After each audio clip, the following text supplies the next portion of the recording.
Magandang araw guys. Welcome back uli sa ating munting channel. Meron na naman tayo ngayon na isang electric fan. Ayan. Dinala rito, hiwa-hiwalay na guys. Ayan, ang kanyang mga pyesa.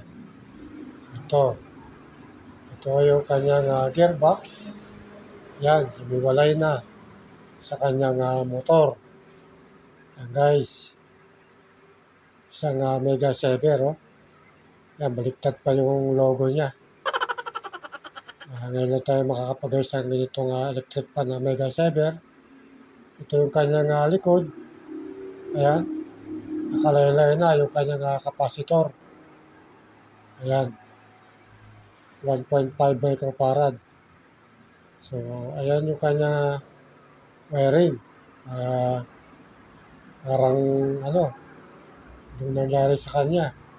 Oh no! Ayan, at meron pang lobas sa kulay itim.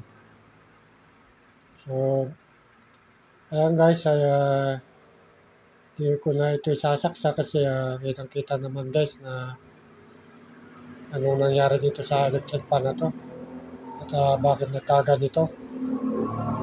So, ang gagawin natin guys ay bubuksan na lang natin ito kagad para makita natin. Ayan guys, buksan na natin. So, meron lang naman itong 4 na tornilyo. So, dito natin ito bubuksan sa bandang likod. Yan yung kanyang cover. Dito natin tatanggalin guys. 4 na naman yung kanyang tornilyo. Yan. Ayan guys, tanggalin ko natin yung tornilyo para makita natin yung loob kung ano yung nangyari sa electric fan na to. At bakit nagkaganon yung kanyang likod ay wasak. No? Siguro ito ay natumba o hindi natin alam kung anong nangyari. So ayan guys, tanggalin natin yung kanyang back housing. Ayan. So medyo matigas siya ng konti. Ayun. So ayan guys, tanggalan natin. No? Ayun. At parang may tali. Ayan. So ayan guys, ang kanyang loob. Meron siyang tali na cable. Ganun guys ang nangyari dito. Tinali na lang. Oh no!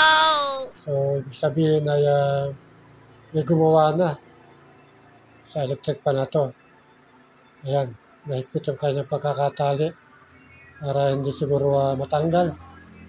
So guys, tanggalin natin yung kanyang tali guys.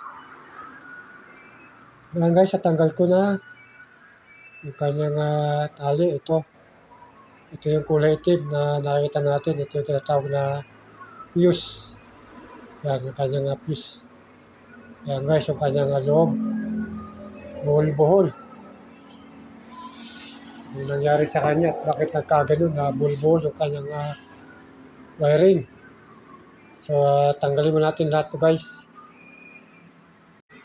So, ayan na. Natanggal natin yung kanyang pagkakabuhol-buhol. Dahil nga itong kanyang magnetic wire ay gabuhok lang. Ayan. At may napapansin akong putol. Ayan yung kanyang magnetic. So, medyo maliit kasi hindi klaro guys. Hindi natin maklaro yung kanyang putol. I-zoom natin. Ayan. So, nakikita nyo na guys. Ayan o. Gabuhok lang kasi yung kanyang magnetic kaya hindi ganong mapansin. So, bali dalawa yung kanyang putol na wire. Ayan. Ayan, dalawa yung putol niya. So, dito mukhang mahirapan tayong hanapin yung kaputol nito dahil parehas sila ng sukat niya parehas. So, itatrace pa natin ito kung saan ang putol niya. Sayang yung motor na to dahil hindi naman siya sunog.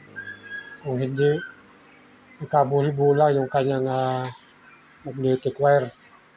So sayang naman at naputol.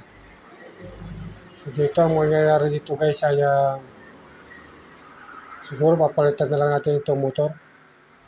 Kasi mahirapan tayong hanapin yung putol nito kasi masinsin yung kanyang pagkaka-rewind. Tsaka delikado guys na inuduktong natin. Baka ang mangyari pa rito ay mag-cause ng sunog pag uminit. So ang pinaka-dabis dito ay magpalit tayo ng motor. Kasi delikado kung iduduktok pa natin ito. Maging dahilan pa ng pagkasunog ng motor. Ayan. Sayang ang motor at bago pa. Napadala sana ng maga to sa marunong gumawa. Ay hindi sana mangyayari ito. So yan guys. So palit motor na to. Ang nangyayari dito kasi hindi natin ito pwedeng repair at magkakaroon na ito ng sunog. At ito namang kanyang gearbox, palit na rin. Ayan. Kasi dati nagpalit ako nito, ang halaga dito ay nasa 60 pesos. Siguro ngayon mga 80 pesos na to. At itong motor naman, nasa mga 200. Itong starting capacitor niya ay 35 pesos. Ito buo naman to. Hira masira yan. So ganun ang atin guys, ang palit motor, palit gearbox, at lever. So, nangyayari ito guys, abot ito ng 380 ang babayaran sa atin ito nga.